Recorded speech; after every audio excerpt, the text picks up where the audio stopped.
Good morning. My name is Regan Aduddell, and I am the co-president and chair of voter services for the League of Women Voters Charlotte Mecklenburg chapter. Next slide. I'm talking today about our Civics 101 program. This is a program that was designed in 1995, so we've been doing it for well over 20 years, to help educate our local residents on how their local government works. Where do your tax dollars go? Who funds your school? Questions that residents need to know in order to be engaged in their local government. We also view this as a call to action, what you can do and how you can be engaged.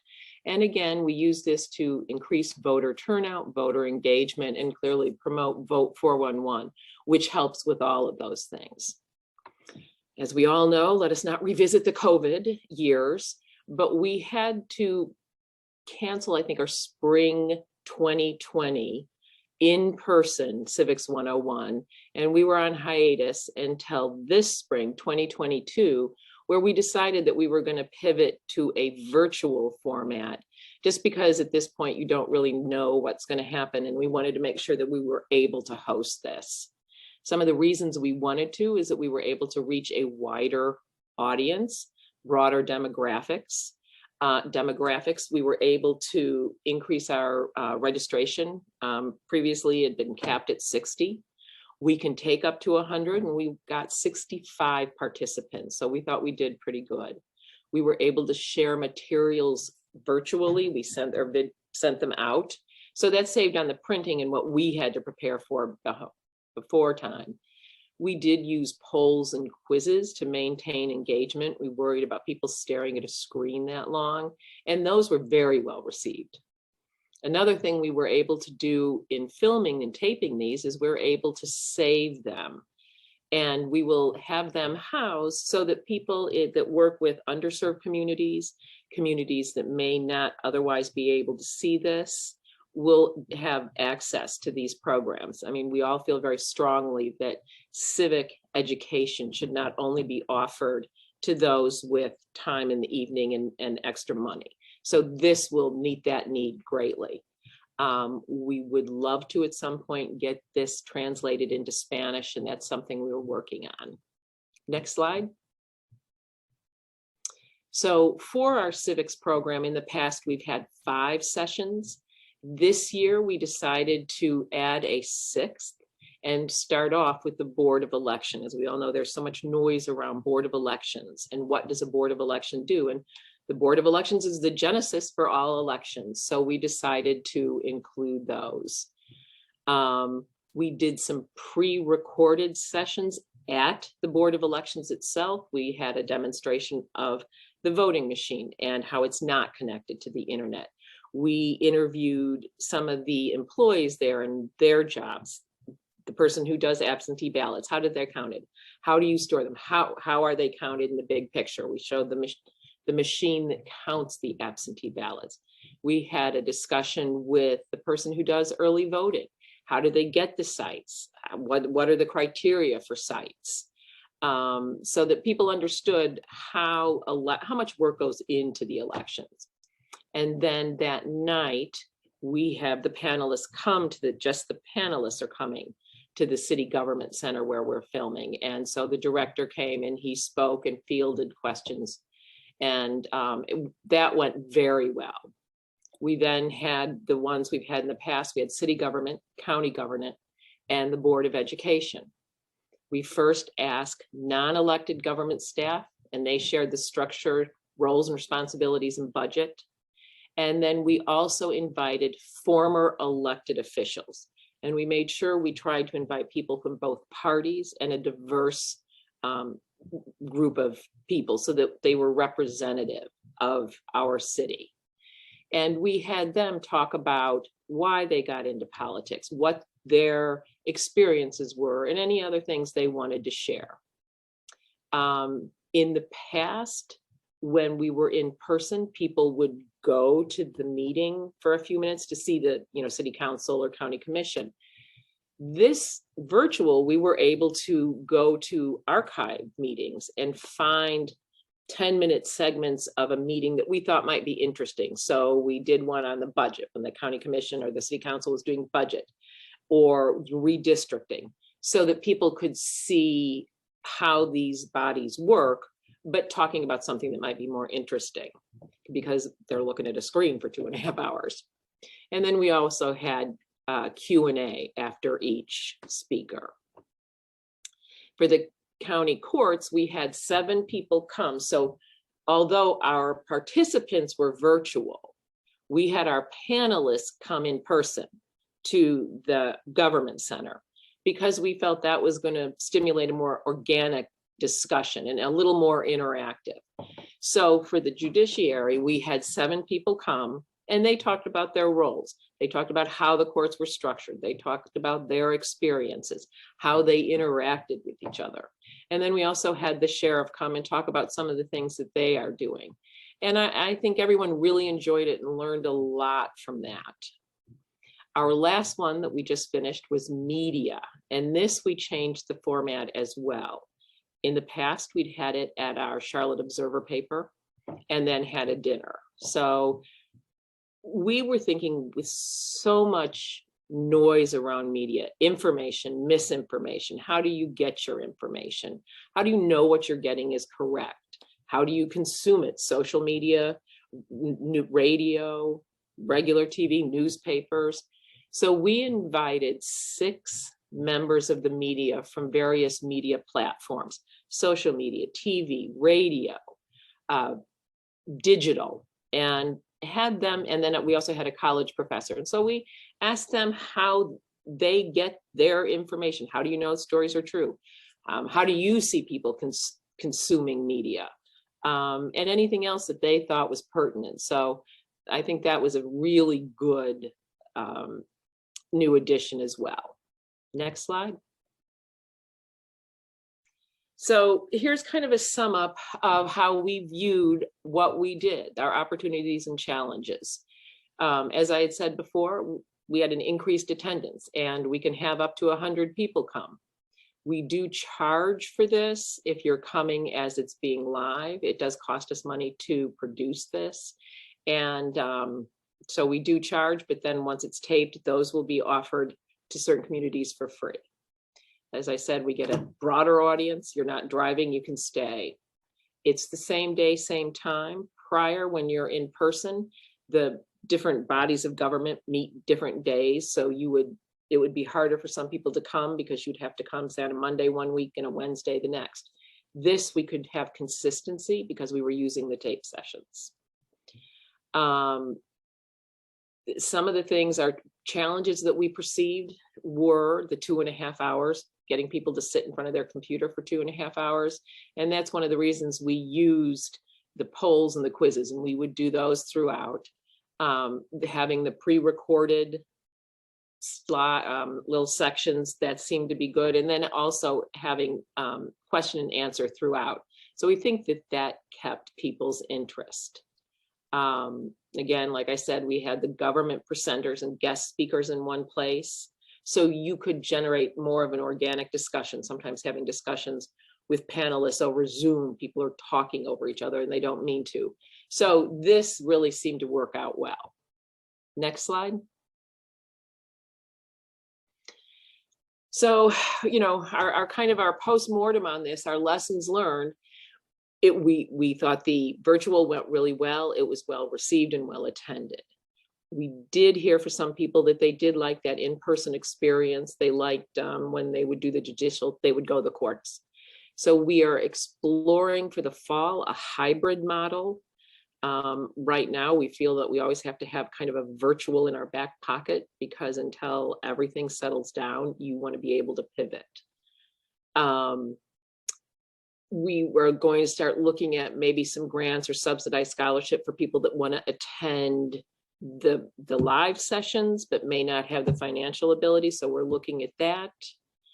And we're looking at expanding our virtual learning knowledge. This was a huge learning curve for all of us.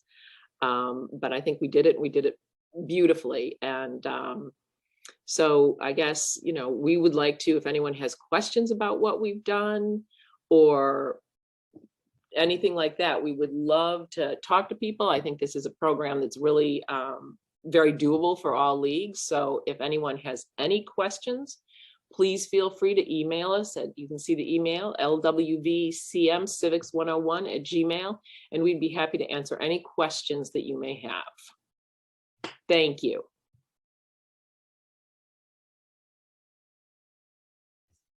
Hi, I'm Cheryl Tung, President of the League of Women Voters of Wake County, and I'm going to present an overview of what we hope to be our civics education program. Next slide. Our goals are to provide the citizens of Wake County with an easily accessible way to learn about how government works in their community and state. We have a lot of residents that are moving from other states that aren't always sure about how to register to vote and how government works in our county and city and state. And so we want to provide them with this information. We also hope to educate and engage citizens on why civic engagement is important and how government affects their daily lives. And we just really want to provide an educational program that creates the name recognition for our league, our Wake League, and increases our value to the citizens of Wake County. Next slide. So the project, we have obtained some funding, but the larger project is to create a series of short, it could be 3 to 5 minutes, and they may even be shorter, civics education videos in partnership with community partners to be made available on our website and through distribution with our community partners so that we can reach a wider number of Wake County citizens. We also are looking into partnering with a national civics-based organization who specialize in civics content. So we don't want to reinvent the wheel or create videos unnecessarily that may already be available. And those would be ones that are for non-state specific content. And one of the companies that does a really great job is called iCivics. And then for the local content, really just to create these short little videos that might combine some interviews with the elected officials and citizens and advocacy groups. And this just provide the educational content that way. Next slide. So the topics that we are thinking about would be obviously our pilot project, because we received a grant from Solve. To do one on local redistricting. And then we would like to continue and do one for state government, as well as our local government, and then kind of tackle that election and voting in North Carolina. And many of those have already been done. I know our local board of elections have made some, or our state board of elections, excuse me. And then we might branch out into some other topics like how to analyze the media coverage that we see every day and how to discern the fact from fiction, as well as how to have difficult conversations with others that might not agree with you. Next slide. And we've kind of identified some community partners. We don't know all of them yet, but some of the things that we're thinking about is NAACP, Raleigh Apex, and they have confirmed an interest in working with us. We'd also like to reach out to NCAAT, North Carolina Asian Americans Together, as well as El Pueblo, and also the North Carolina Council of Churches, and of course, other leagues in the state. Next. We are working with a group of Duke undergraduate students who are helping us to research civics education videos. They actually approached us and wanted to know if they could help with any projects and do some research. So they're working on kind of seeing what's out there in terms of civic education videos. They're going to review the local redistricting information that we had during our last round, and they're actually going to draft a script for the local redistricting video. So their work includes looking for the most effective formula, in terms of the videos, what seems to get the most clicks on YouTube, what seems to have the most educational content, what kind of images they use. And then, of course, again, drafting the script based on that formula research. And then we'll work together on the content and the storytelling. And they're also researching those national organizations that might be good partners for us for those non-state specific content videos. Next. So challenges, there's always a challenge that no project ever goes off perfectly, but one of the challenges and things that I've learned from starting this is videographer costs are much more than that I originally thought. You know, for 3 to 5 minute professional videos are running between $8,000 and $10,000. So we may probably need additional funding.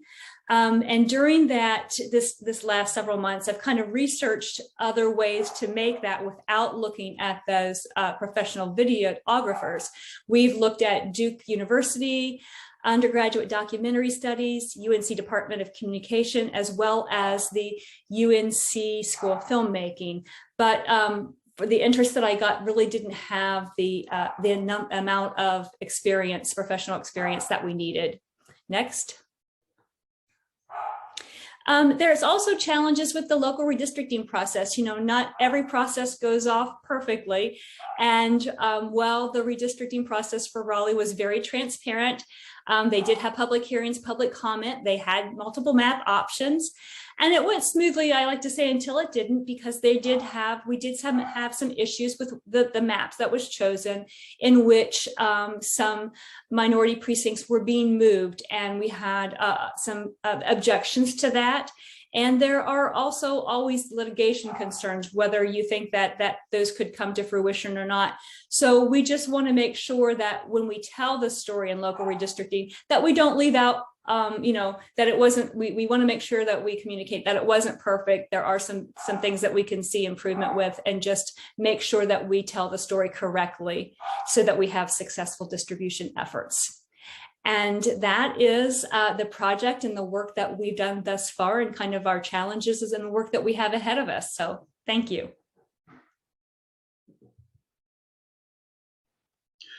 The League of Women Voters of Henderson County has been working for the past 8 years in Students Voting for Democracy, a civics program that we do in partnership with the Henderson County Public Schools. Parts of this project involve holding mock elections every 2 years in all 23 Henderson County public schools. By introducing the Vote 411 voter guide to students, they learn more about the candidates and the election process itself. We find that by increasing student interest in voting, that they encourage their parents to be interested and participate in the elections. Next slide. Other projects include the Francie Sherman Student Award, named after our first president. This award is a $500 award to a Henderson County public school student who is going on to college or secondary or post-secondary education. To apply, the student needs to write an essay, and we give them the topic each year. They show evidence of volunteering in the community, and they have a recommendation from a teacher. There's also the student video contest. This is interesting in that students create the content, make the videos, and they'll compete for the prizes that we have listed here. If you're interested in seeing some examples of these incredibly creative videos, we have them posted on our League of Women Voters of Henderson County YouTube channel. And for more information about these two programs, you can go to education@LWVHCNC.org. Next slide, please. So we don't do this in a vacuum. We talk to other leagues and ask about their civics programs, and we're willing to share what we have for our civics program. And on this slide, we have a list of different resources that we can make available to you. We have PowerPoints. We have quizzes.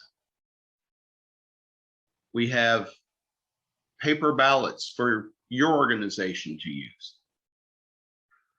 We have a wealth of information and a wealth of experience that we really want to share.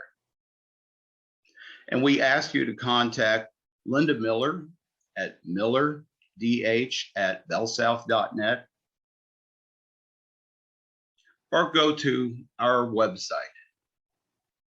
And we have instructions there that'll help you track down these resources.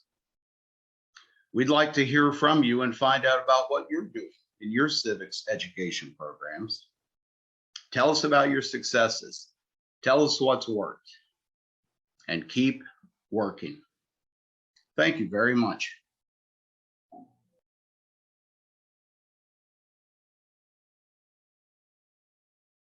Hi, everybody.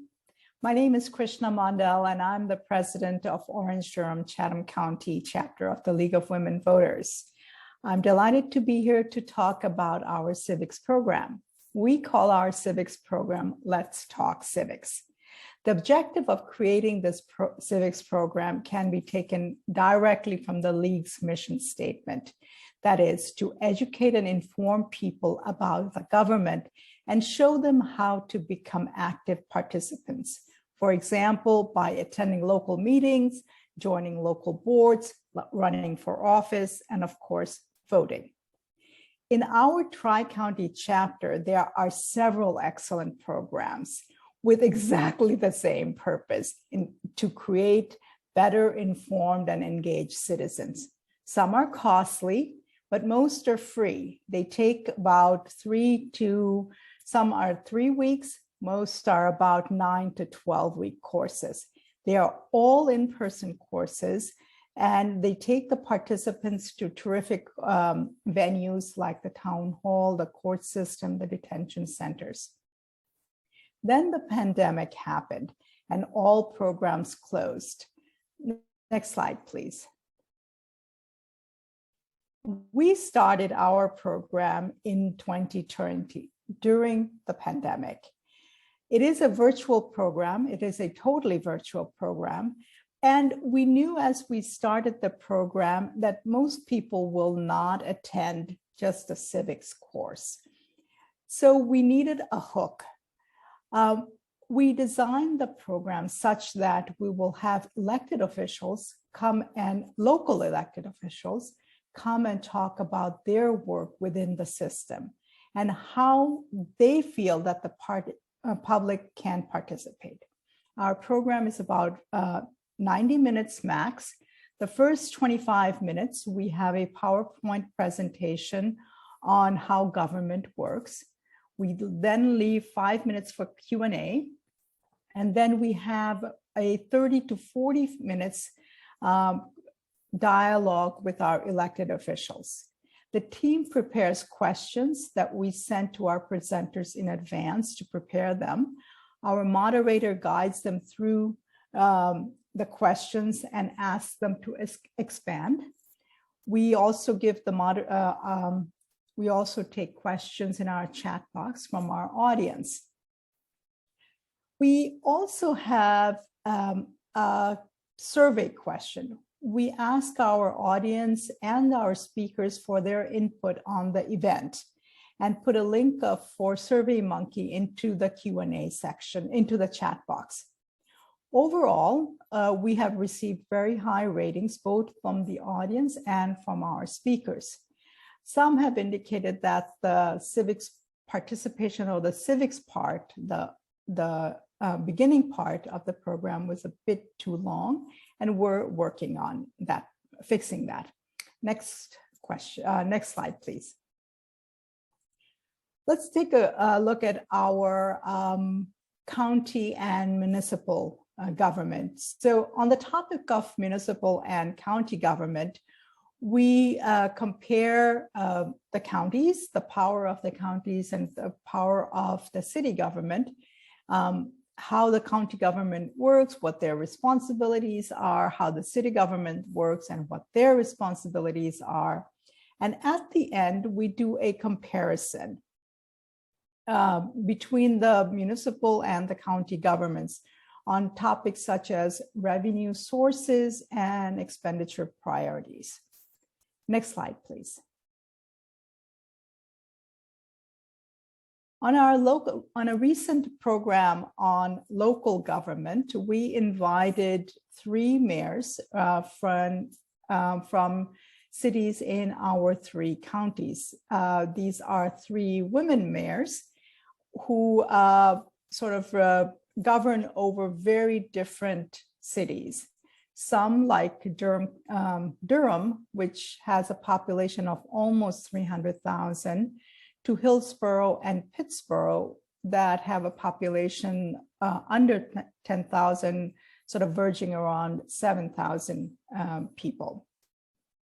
Since they were given the questions in advance, the mayors gave very frank and thoughtful answers. And the interaction between each of them, between our speakers, was also pretty eye-opening for us. Each, of course, stressed how it is important for the public to have their say and to participate in government. Next slide, please. On the topic of state government, we talk about the North Carolina Constitution and compare how the state government functions vary from that of the US government, or also overlap that of the US government. We talk about the various branches of the state government, and we discuss the structure of the government. We also talk about how laws are developed in North Carolina and how budget is put together and what are the budgetary priorities. Next slide, please. Last year, State Senator Valerie Foushee, who covers Chatham and Orange counties, came and talked to us about government and about working with members of the General Assembly. Again, it was a very frank and thoughtful dialogue with the presenter and the audience and our moderator. Next slide, please.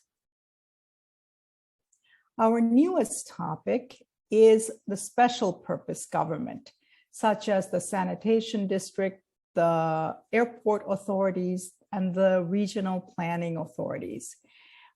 In our agenda, we will talk about what is a special purpose government and give some examples. For example, the Metropolitan Planning Organization, the purpose, the function, their governing bodies, and what type of long-term plans, and how, of course, again, how public can have their say into designing some of these long-range plans. Next slide, please. We have a program planned for May the 11th, focusing on regional transport. And our program will focus on how regional transportation decisions are made and how public can weigh in the decision-making process. We invited 3 local elected officials who are also members of the MPO board to talk to us about that. Next slide, please. Finally, this is the team. They are 6 people who work very hard on these programs. Moving forward, we wish to repeat these courses and develop another one on the court system. That is all my presentation. Thank you so much for letting me talk about ODC's civics program.